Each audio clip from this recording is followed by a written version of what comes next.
Well, they say that there's power in the press.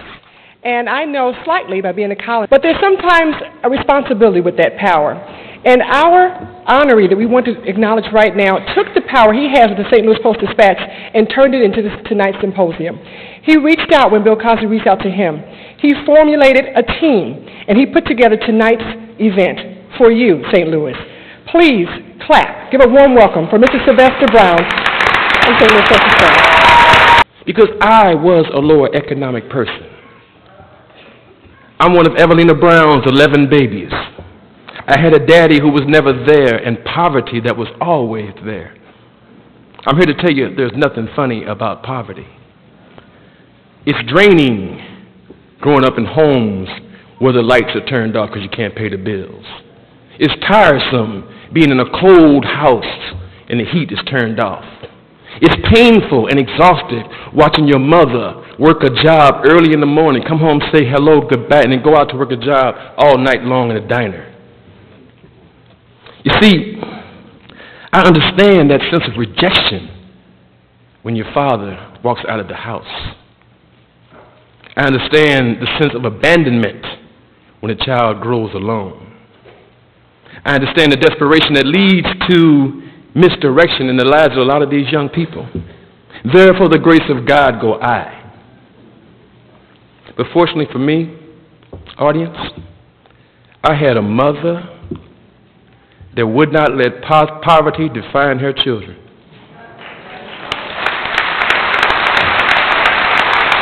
I had a mother who took what she had and made it work. I had a mother who could take a bag of navy beans, ham hock, some onions, cornmeal, and a little package of purple Kool-Aid, and make a meal that would put Old Country Buffet to shame.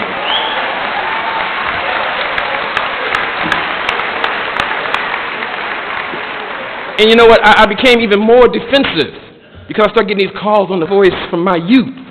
Say, we can do this. I heard the voice of Evelina Brown.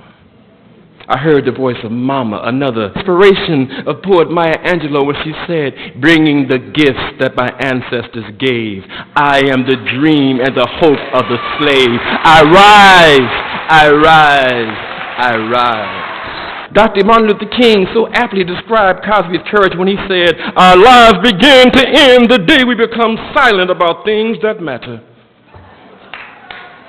Hear these things. It hurts. But there are those among us who, as Booker T described, they don't need to be told to go to the back door.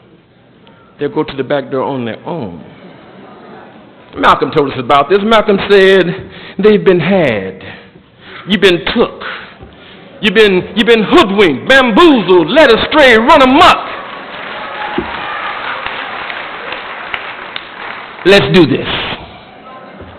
Not just tonight, not just because Bill Cosby is in town. There are people on this stage who have amazing stories. There are people in this audience, there are people listening to this program tonight on the radio, ready to do this. And we must help. And I mean we must help. I know of very few examples in history where the have-nots were able to pull themselves up without the help of the have-lots. Let us not squander this valuable opportunity tonight. Let's do this. Not because Cosby said we should, but because history proved we could. Not because Cosby said so, but because our ancestors made it so.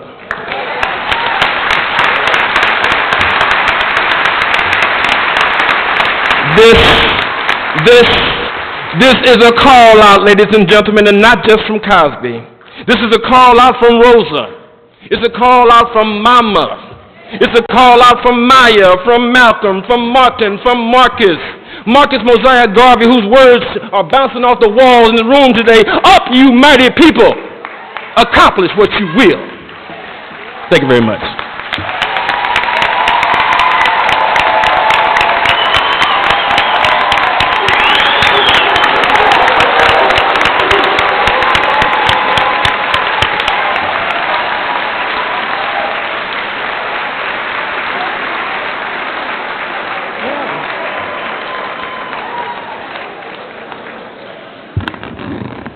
I think that, Sylvester, you might have a job opening for Bill Cosby from now on across the country.